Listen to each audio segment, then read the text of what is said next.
ลำดับต่อไปนะคะจะนำทุกท่านเข้าสู่การเสวนาผู้นำธุรกิจกันแล้วนะคะทางออกในการบรรเทาปัญหาจากการเปลี่ยนแปลงสภาพภูมิอากาศบทบาทของภาคเอกชนในการอนุรักษ์และการฟื้นฟูทั้งทางบกและทางทะเลจะมีส่วนช่วยประเทศไทยบรรลุเป้าหมายคาร์บอนเป็นศูนย์ได้อย่างไรนะคะฉะนั้นในช่วงต่อไปดิฉันขออนุญาตเรียนเชิญทุกท่านพบกับวิทยากรและผู้ดำเนินรายการนะคะขอเรียนเชิญคุณเรนาร์ด ไมเยอร์โครงการพัฒนาแห่งสหประชาชาติประจำประเทศไทยเป็นผู้ดำเนินรายการนะคะ Ladies and gentlemen, please welcome the resident representative of UNDP, Mr. Reinhard Meyer, who will be moderating this panel discussion on solution to tackle climate change and biodiversity crises. ขอเรียนเชิญผู้เข้าร่วมเสวนาผู้บริหารจากภาคธุรกิจคุณโฮเรนฮวาประธานเจ้าหน้าที่บริหารบริษัทไทยวาจำกัดมหาชนขอเรียนเชิญนะคะคุณจิรโรจน์พจนาวราพันธ์กรรมการผู้จัดการบริษัทแสงเจริญแกรนด์จำกัดและคุณเอเบลเติ้งประธานเจ้าหน้าที่บริหารบริษัทหัวเว่ยเทคโนโลยีประเทศไทยจำกัดขอเสียงปรบมือต้อนรับวิทยากรของเราด้วยนะคะ And now Mr. Meyer, the floor is yours.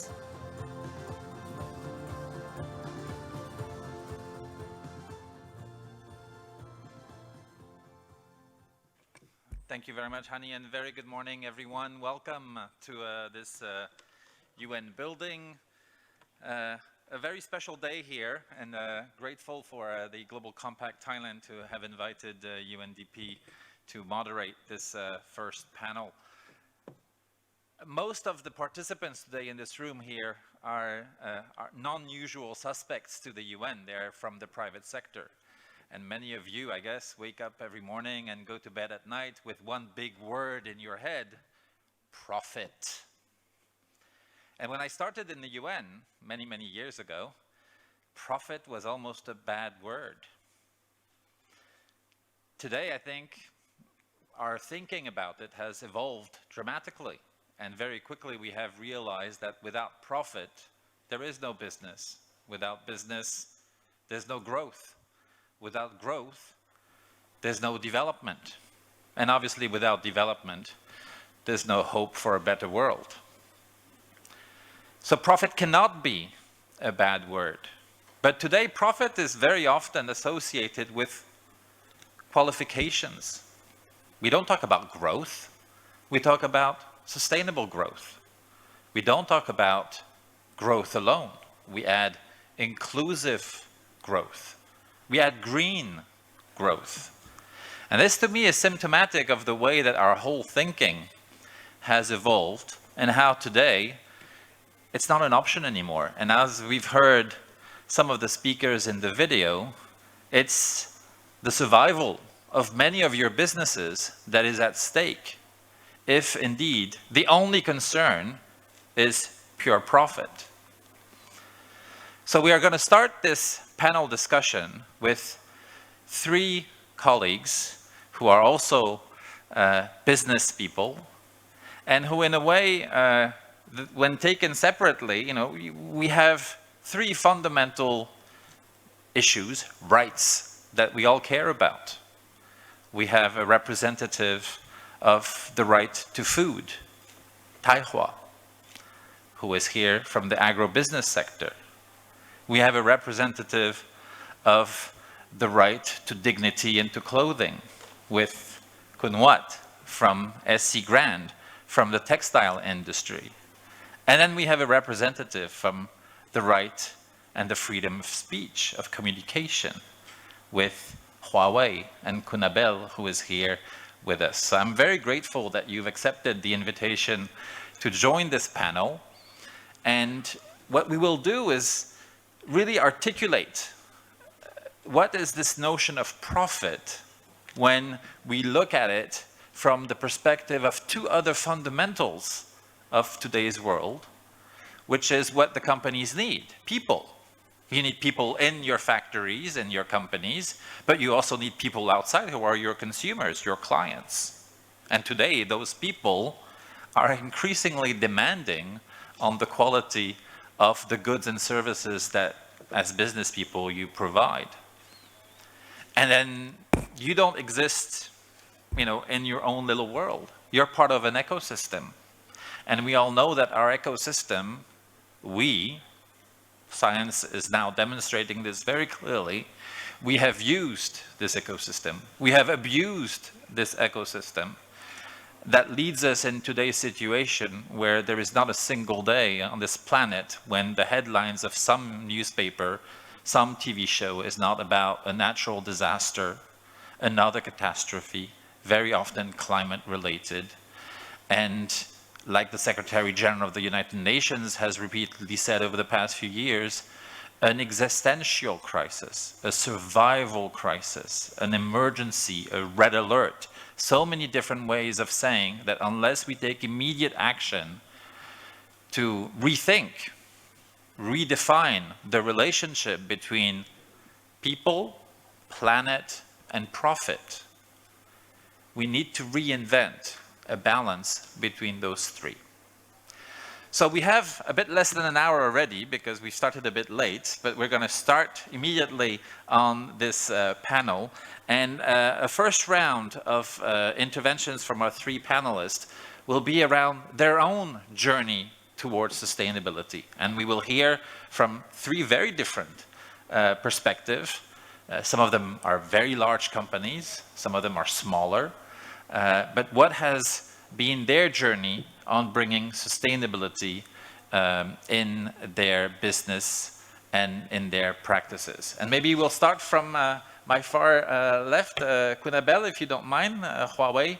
We'll start with their testimony on their journey. Thank you. Okay, thank you very much. My name is Abel Deng, the CEO of Huawei Thailand. It's my great pleasure and honor to be here today to have this panel discussion with you. I try to report to you about some of the thinkings and measures Huawei company has taken for the past years. So I have some slides, so could you please help me to maybe to present it?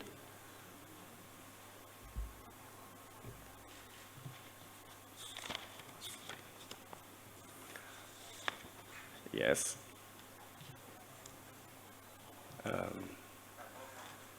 Okay.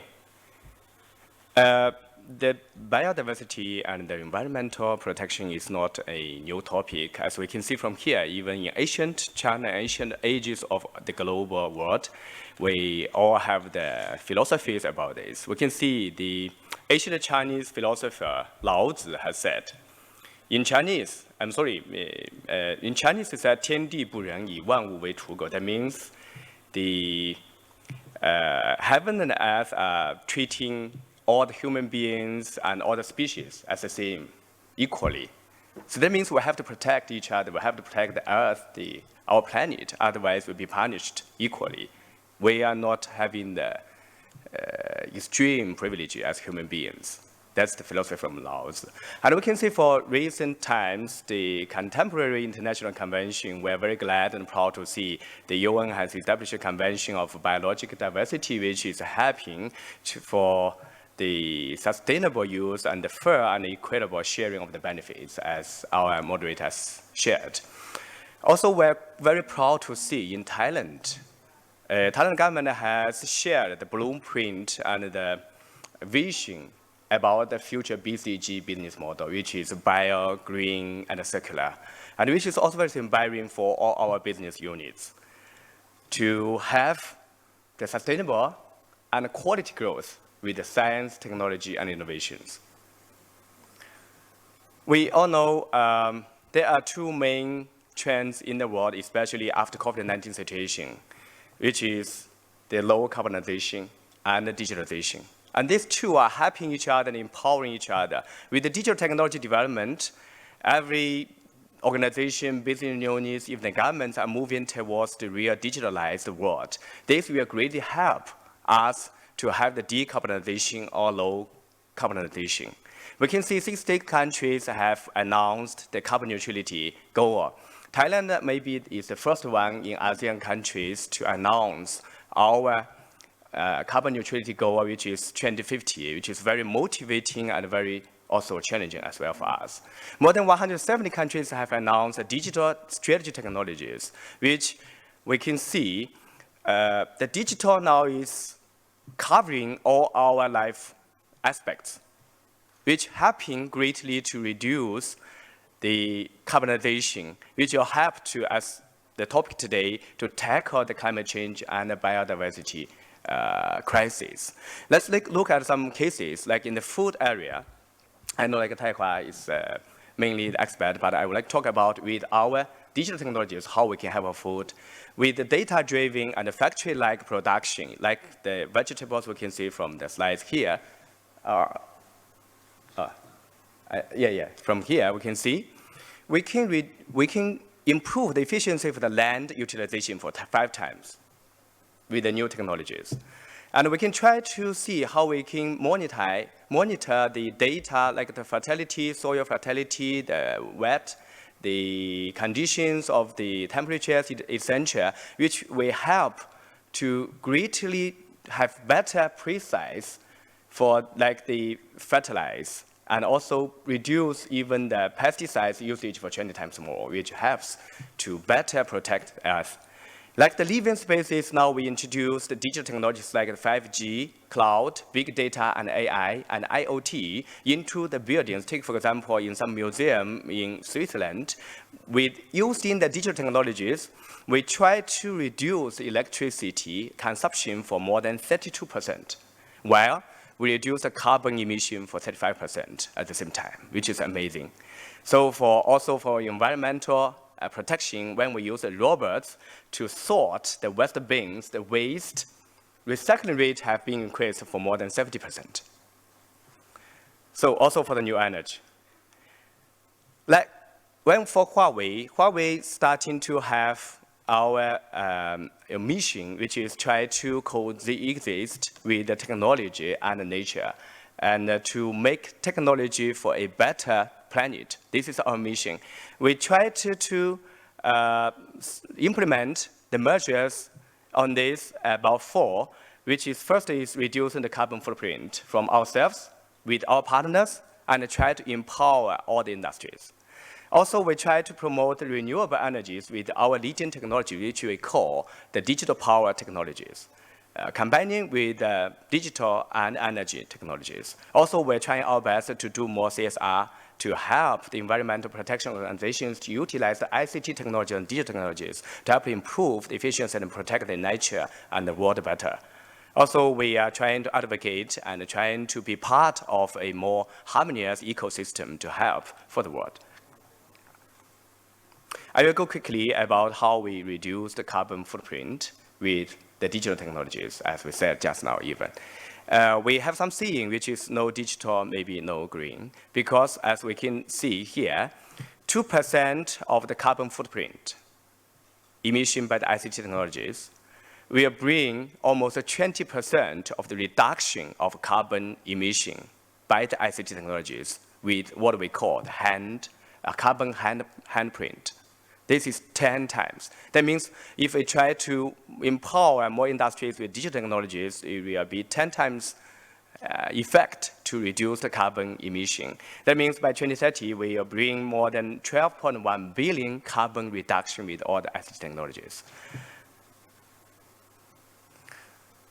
Try to promote the renewable energy is another dimension which we can help for the sustainability development, for the green development. For Huawei, we try to bring the digital power solutions, which we said we combine the technology of bit to empower the technology of watt, the watt. So we have mainly like smart PV, smart photovoltaic, 4th generation technologies, which we can reduce the LCOE, which is leverage the cost of electricity to even 1.3 Thai baht per kilowatt hour. That is a great improvement. Also, we are bringing a lot of AI control to help to improve the efficiency as well. With our smart string energy storage system, we can reduce the cost by more than 20% as well. Also, we're helping our operators and all the customers to bring the green site and the green data centers, which we assume that we can reduce power consumption by more than 25%. We improve the PUE, which is power usage efficiency, to or even 1.4 here in Thailand. In Thailand, we have very good conditions. So we try to advocate also the residential householders to join this new trend, which is try to use the solar energy in the households. Because every year in Thailand, we have more than 1,800 hours sunshine, which is amazing. In total, for the past 5 years, with Huawei support, I think we deployed more than 2.6 gigawatt the solar stations, which brings the carbon emission reduction to almost 6.7 million tons. Kunabel, I'm going to stop you there, and we'll come back to Huawei. Okay, this is the last one. Okay, what I will show right. a Last little one. bit. Yeah, about the environmental protection. Here also we would like to introduce Thailand as well. Like, for example, try to create the harmony ecosystem between humans' lifestyle and the wildlife, like the elephant protection areas. Okay, thank you. That's what we are doing and what we're going to do more. Okay, we'll hear more from Huawei and your experience and also the challenges you faced in a minute. But let's now move to Taiwan. Kun Ren, 75 years old company, if my research didn't fail me, with also very specific sustainable development goals and strategies that the company has defined for itself. Tell us more, Kun Ren. Thank you, Mr. Ren, and a very good morning. Good to see everyone here. Particularly as we all speak now, we are all living actively in the kind of like post-pandemic era. In Thailand, I think there's a lot of activities coming up in the next couple of weeks around, G20 APEC summit. So it's really good to have this forum and get together different participants and collaborators across the ecosystem. As Kunebo mentioned, I think one of the most important things that face many of us here as CEOs is that, thinking about the next, 10 to 20 years, we are dealing with multiple challenges at the same time. So obviously, from a macroeconomic perspective, I think there's a big challenge around inflation and recession, which is affecting all economies across the globe. But closer to heart for what Taiwan is doing right now is, two specific challenges that we are dealing with. One is really around the notion of global food security. Thailand is a very key exporter for global food products. Taiwan is one of the leaders in tapioca products, tapioca-based starch solutions, food solutions, and we export more than 10 billion baht to the rest of the world. So global food security, I think, of how we can actually provide the world double, triple, more secure, affordable, convenient, clean, traceable food is a big theme as we're facing over the next 10 to 20 years. Linked to that, and how we think about extending global food security for the next 10 to 20 years, is the theme of decarbonization. So on one hand, on the demand side, we need, Thailand and Southeast Asia, we need to supply a lot more food to the rest of the world. We have to be able to do it in a manner where we can actively reduce our carbon footprint 25, 50, 75% at the same time. So I think, the profound challenge that many CEOs and ministers and NGOs have to face is how do we actually think about the twin challenges of supplying a lot more food to the world over the next 10 to 20 years, particularly from Thailand and Southeast Asia, and at the same time actually actively pursue, decarbonization as a strong theme. For Taiwan, just to share a bit more context as a brief introduction and opening remarks, we are a Southeast Asia leader in agri-food. We operate in 5 countries across the region, based in Thailand, but also operations in China, Cambodia, Vietnam, Indonesia. And also over the next 3 years, we'll be extending our footprint and our geographical strategy into India, as well as the United States. Across the company, we've got 3 different platforms focused primarily on B2C and B2B. We're one of the pioneers for food products. We're one of the leaders across the region in vermicelli, grass noodles, rice noodles, and we do over 30,000 tons of food products and noodle solutions across Southeast Asia. We're one of the leaders in tapioca-based ingredients, very much thinking about sustainability and farming from farm to shelf. We work with over about 200,000 farmers across the region, in Thailand, in Cambodia, in Vietnam, to develop new starch solutions and new starch ingredients to supply to our customers across the world. And the third platform for Taiwan is really we are one of the pioneers in starting a new bioplastic business where we focus on sustainable packaging. If you think about the amount of conventional packaging coming from plastics and PE and PP, just a fraction of that, less than 2% of that is currently now actually traced back to bioplastics, where you actually have compostable, biodegradable solutions. So for Taiwan, we've actually pioneered the use and application for tapioca-based bioplastics and sustainable packaging that we can use in different applications for both flexible and film. So across the entire company strategy, in closing, I think sustainability is part of the company's corporate strategy.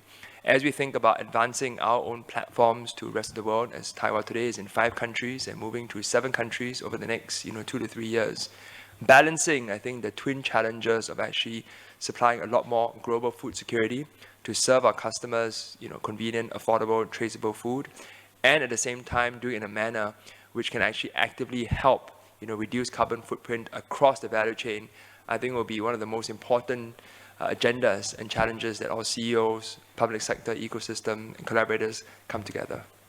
Thank you. Great. Thanks very much, Kunran, and very nicely articulated this balancing act that we were talking about earlier. We're going to shift scale, but also shift topic with Kunwat from SC Grand, a smaller company, and a topic that we've alluded to without really going into yet, which is the circularity, right? Another approach of looking at sustainability. Go ahead, Kunwat.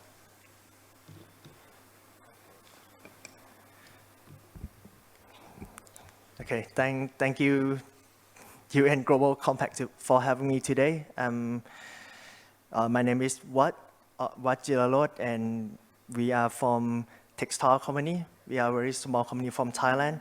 So let I share about my family background. So go back like 50 years ago, my grandfather and my grandmother, they're doing about trading textile waste.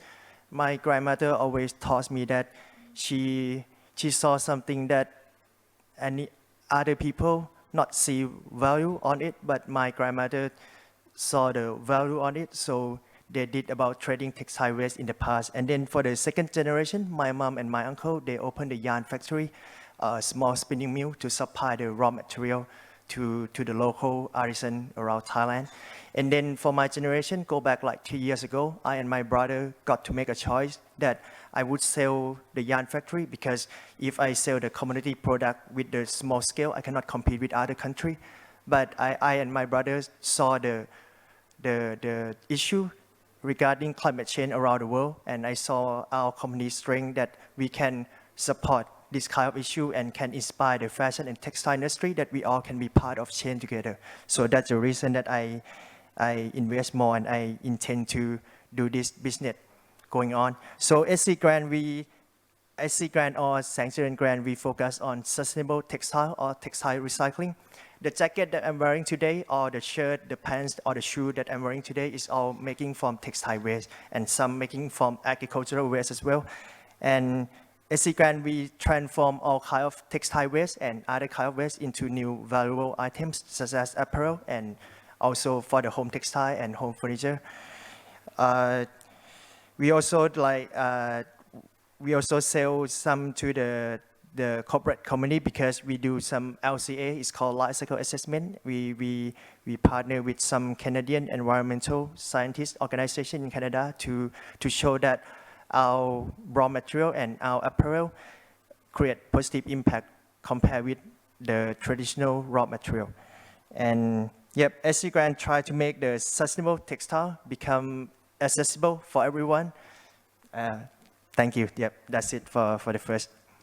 Good. Thanks very much, Kunwat. So we've just heard 3, I think, compelling, and I really like the grandparents' pioneering vision story of Kunwat, but 3 compelling stories of how sustainability became an evidence, for those 3 businesses. I'd like now to look a little bit, to dig in and identify what have been the challenges in this journey. What were the big obstacles or the mindset change that you had to face when you wanted to impose this pathway to the company, within your own company, with your board, with your governance structures, but maybe also with your consumers?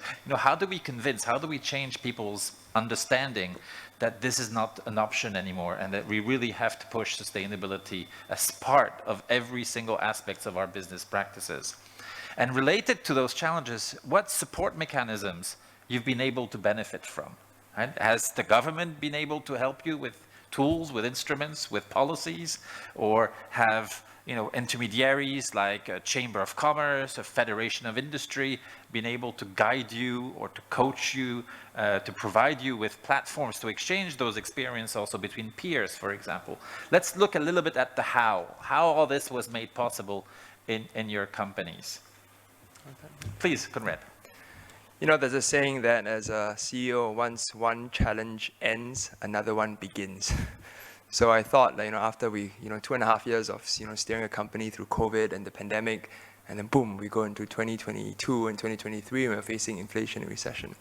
So I think the first challenge is that as we think about the perspectives of sustainability and developing a company, in line with UN SDG goals, in Taiwan we focus on the 4 Fs, farm, factory, family, and food.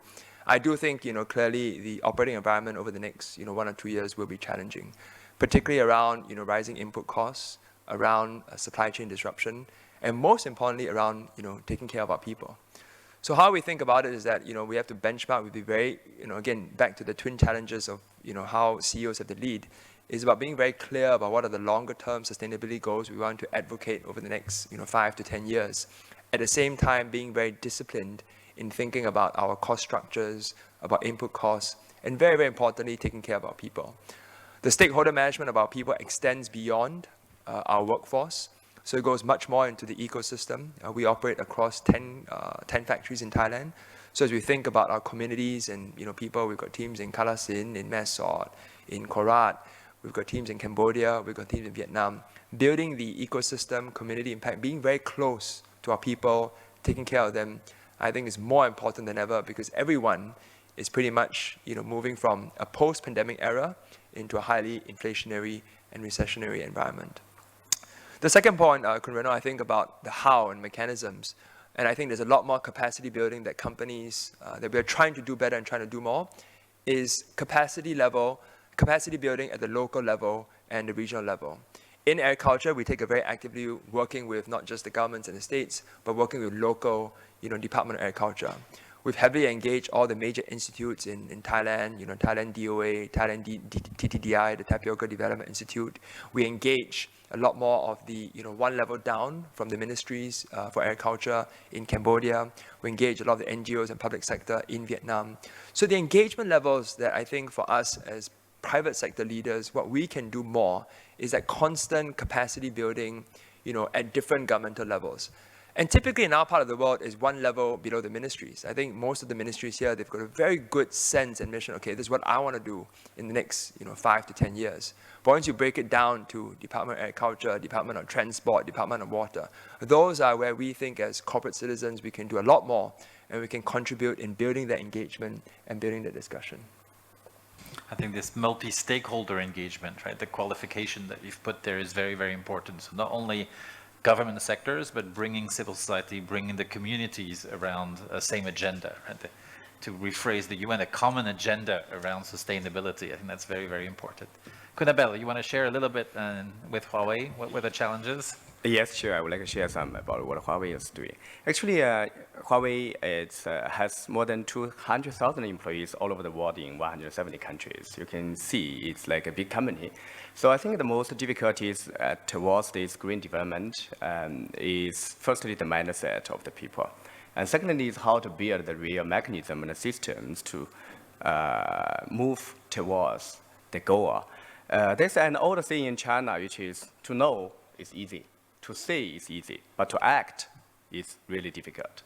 So to really have all the mindset change, I think the company has done a lot. Since 2019, the board of Huawei company has established the mission, which is the tech for the better planet. This is our pledge to the whole world. And this is really a real guidelines now from the top executives to all the levels of our employees and organizations.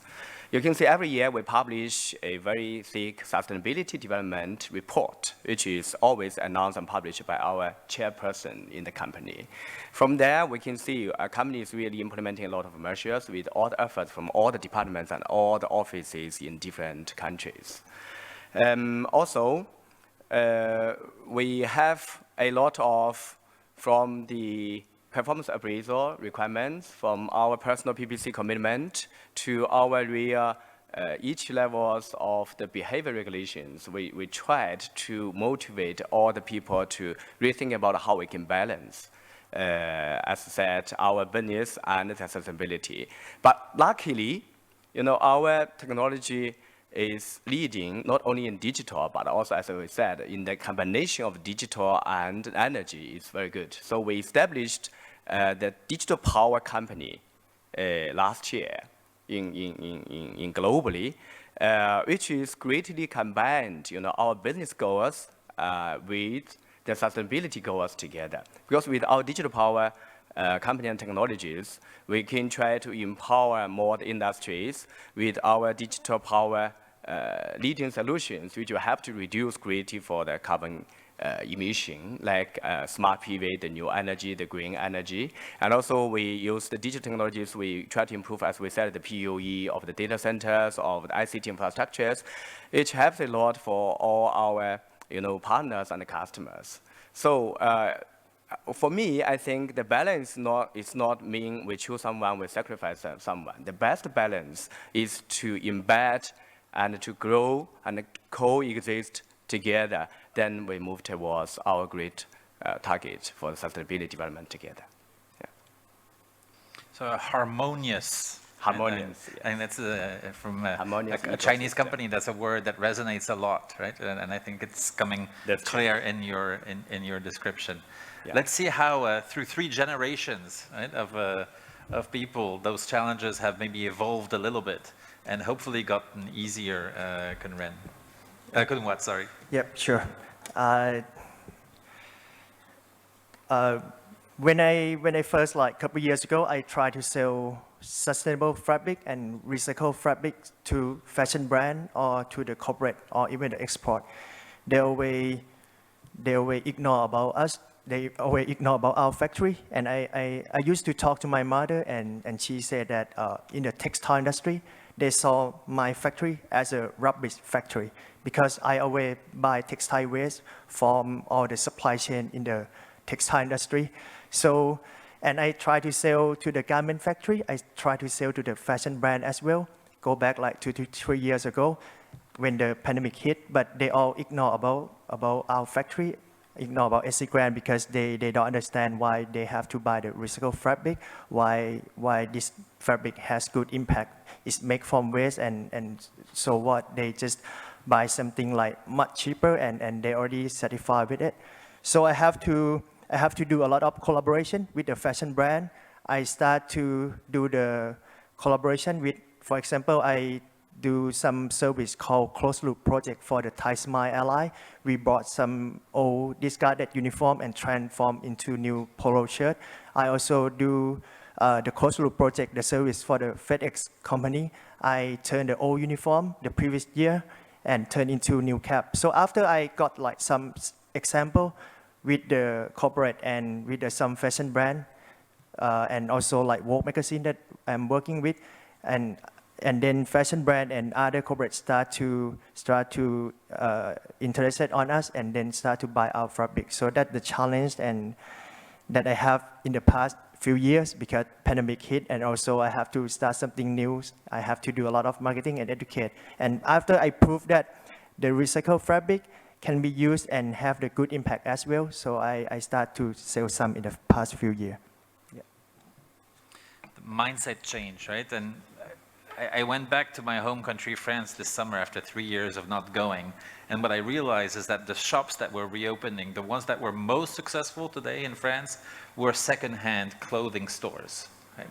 And it's a huge market, and it's becoming such a fashion statement now to use secondhand, whereas before people were a little bit ashamed to have to resolve to buy secondhand just because it was less costly, right? So I think we can clearly see a change in the mindset of people. So you're really on that wave and thank you so much for sharing this with us this morning. We have a few more minutes, and I'd like to pass to a second set of questions, which is more around how do we position, companies vis-a-vis reference frameworks, right? And we've heard a few of them already this morning. And in a few days, all our eyes and attention will turn towards Sharm el-Sheikh, where COP27 will be a big test for the international community to see if we keep up with the commitments of different member states. And a bit later this year, it will be on COP15 on the Biodiversity Convention around very similar and related challenges. In Thailand, I'd like to put forward two big references. Kunabel, you've already mentioned one, which is the bio-circular green model of economic development that the government has put forward as, in a way, the vision for recovering from COVID, but also accelerating towards the achievement of the Sustainable Development Goals. Maybe a less publicly well-known reference, but also extremely important, especially or including for us here in the UN, is the National Action Plan of Thailand on business and human rights. Right? And this, again, another tool to bring together a number of fundamental human rights from environmental, but also social, cultural, economic, and political. So I'd be curious to hear, we've heard a lot about greening the business sector, but on the social standards, right, and or concepts of decent work. How also do you integrate this in your business practices, right? Again, the balance is not only about people, about planet and profit, but it's also about people. And we know that the demands of people in general are increasing, are becoming more specific and impatient also, right? How does that translate into a business reality for the three companies? Conran, you want to try that?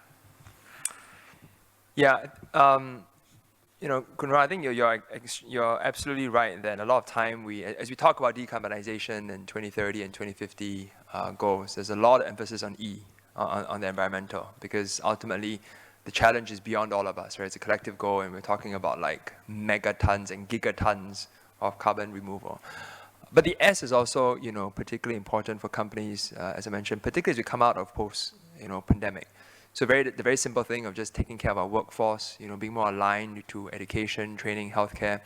I think it's very important, for Taiwan, we are a medium-sized company. We have over 3,000 associates across the region. So coming out of the pandemic and going into 2023, the basics and the foundations around, training, education, healthcare, managing overtime, that has to really be kept in place. But I think the even more important point is as we think about a lot of a tighter linked world, our customers are making us even step up our own game about the S as well. Right now, we work across the ecosystem with some of the largest, champions. So, here in Thailand, we work with from CP to SCG to Midpon. Globally, we serve, food ingredients and products to Walmart and Unilever and Nestle. And a lot of the, leading companies in the world, they are also requiring, through their customers, a real realization to step up the S. For example, when you think about audits of your factory workforce, when you look at, overtime management, when you look at, leave, when you look at safety, when you look at, the whole range of what does it actually, look and feel like, So I think Thailand, in that regard, I think is now moving from just being, kind of like a low-cost manufacturing base to become much more of a sophisticated workforce plan where we actually have to serve, global customers. And global customers are demanding that. So that evolution has really started to happen. I think it's a very positive one where there will always be, very positive requirement from, global customers to actually trace back to how companies are responsible, are accountable, and more importantly, proactive in actually taking care of the S part. And that extends beyond our direct workforce. Indirectly, we work with different ecosystems. So as I mentioned, Taiwan, we work with over, 200,000 farmers across the region. So the education, the capacity building, we've only just started to do a lot more and do a lot better, working with farmer communities, for example, in Thailand, in Cambodia, and Vietnam. And over time, I think, corporate citizens, the way we think about taking care of people will have to extend beyond our direct workforce. It's inevitable as you operate in your particular community, you may have 1,000 workers in your community, but those 1,000 workers, they probably have another 2,000 neighbors. So the community effect about, particularly in Southeast Asia, because so much of it is in agriculture, extending the care and the S part will inevitably have to extend beyond your direct workforce to indirectly the communities, the schools, the hospitals that we work with. Okay. Thank you very much, Kunran. Kunabel, yes, please go ahead. Thank you, Renan. I would like to share some of the thinkings and what we have done in Huawei and Thailand towards this, especially BCG. Actually, as I said, we are very encouraged and inspired when we saw the publishment of the BCG model. We see this is not only the business development opportunities or the country growth, but we saw a lot more about the mission, vision, and the responsibilities about how to create this harmonious eco-environment for all of the human beings, especially in Thailand, development for the future. So actually, Huawei is greatly matched with the BCG, as we said, our strategy towards a green development. In company global level, we set up our mission, which is coexistence with the technology and nature. Also, tech for the better planet is our pledge towards this. As I said, every year we have put a lot of efforts globally to move towards this target from 3 aspects. First one is we try to reduce the carbon emissions from Huawei company ourselves.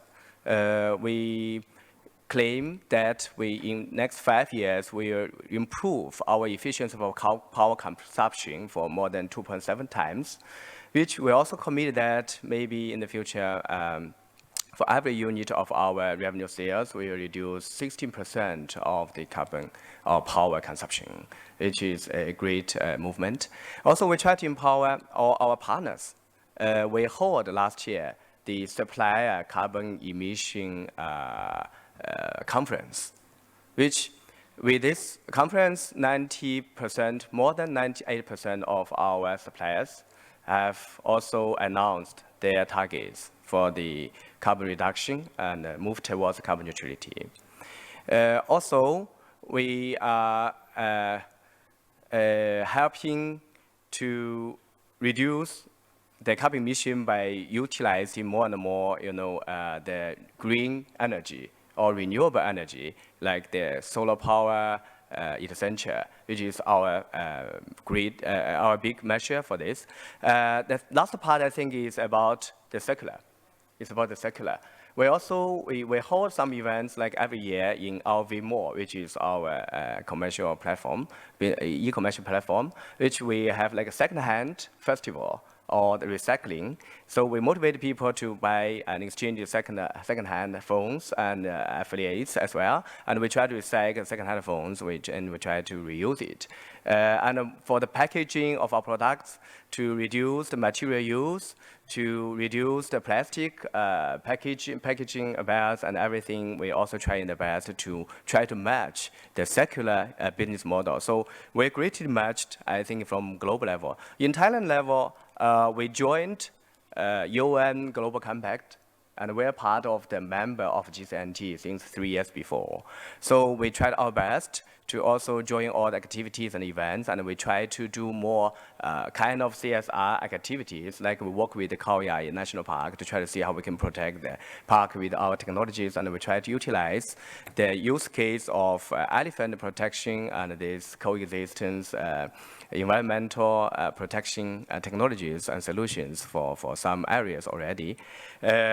So that's what we are trying to do. But here, as I want to refer back to the supporting net mechanism, as Renaud has mentioned just now, we sincerely would like to say that the supporting ecosystem is very important towards this great goal together. Take, for example, last year, we launched an event which is Go Green Together with Ministry of Energy, with K-Bank, with Huawei together. We try to see from policy perspective, the ministry has given a lot of policies and incentives about including the taxes for the new energy, solar energy utilization. Then with the bank together, we try to motivate more households, more families to join the program, which they can reduce their down payment with the financing solutions from bank to utilize the solar roof energies. Till today, we have very good progress. Within 1 year, we assume that 30,000 households will join the program. and utilize the solar energy roof. You will not only helping them to save their electricity bills, but also most importantly, the total carbon emission will reach within 1 year for almost 265,000 tons, which is equivalent to more than 3 million trees planting for 1 year. So here we think, as we said, the harmonies is relying on all of us. So we need all of us to work more together towards this. Thank you. Thanks, Kunabel. And I think the point that you made on the supply chain is also extremely important, right? And today consumers are much aware that a company doesn't come only as one entity, but there's a whole chain of suppliers, and those demands, those requirements, have to be also echoed in the supply chain. So I think that's a very good point that you've made. Kunwat, tell us a bit about how you see this importance of the social aspects also behind, in combination with the environmental aspects. Okay, regarding to the BCG and the social aspect or social impact, what we do here, we also try to empower local artisans around Thailand to participate in global marketplace and also like create sustainable livelihood in their respective village by using their nature resource. If you go around, like you see Thai handcraft, 50% of the Thai handcraft in Thailand is about like local weaving. So what we're doing here right now, we start to send the recycled yarn to the local artisan, and then they're weaving as the home textile for the home furniture, and then they send us back as the recycled fabric for the home furniture, and then we sell to the sustainable hotel, because a lot of hotel that happening right now or that will launch or building in the next few years, they start to use like sustainable raw material, and also we sell to some furniture brand and they export. So this is what we create some social impact to Thailand community as well. And regarding environmental impact, we did LCA, life cycle assessment, and then we provide QR code to all the corporate that buy the uniform from us, and then they can scan and see like, okay, this uniform can create less resource consumption and less release CO2 in the atmosphere. So that, yep, regarding social impact, that's what we have. Thank you. Well, very good. Thank you so much. So again, you stress how it's a whole ecosystem effort, right? It cannot just be the company, but you need to bring your consumers and your suppliers. We try to create like sustainable textile ecosystem in Southeast Asia. That's what we plan to do, but just step by step. Beside making the profit, we try to make the impact as well. Yeah. But I'm sure you have a fourth generation following you, right? So the family history will continue and the commitment stays. Exactly. Very good. Well, we're coming to an end of the allotted time for this panel. I know there are some eminent speakers that will very soon join us, so I don't want to continue monopolizing the attention.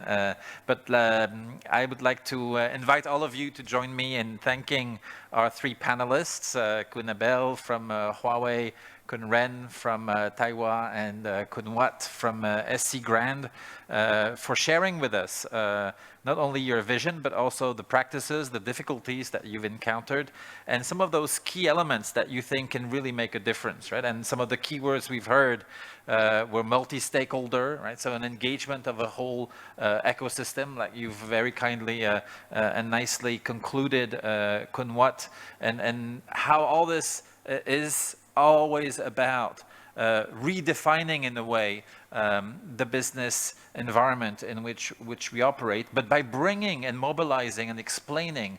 I think it was Kun Ren, you've mentioned capacity building very much in your statements, right? So it's not just about hoping that people will just follow because they trust you and because they consume your goods, but they need to also be convinced that this is the right way and the right thing to do. And I think it was the ultimate point, and you didn't quite say it explicitly, but it's clear that this is also a good business deal, right? And behind this concept in the past that, CSR and ESG were going to translate into additional cost for companies, I think today we realize that not only are they not additional costs, but they are actually a source of additional profitability, right? And the sustainability of profit making. So in a way, we've circled the whole issue, and I'd like to invite the participants to give you a round of applause to thank you for your contribution.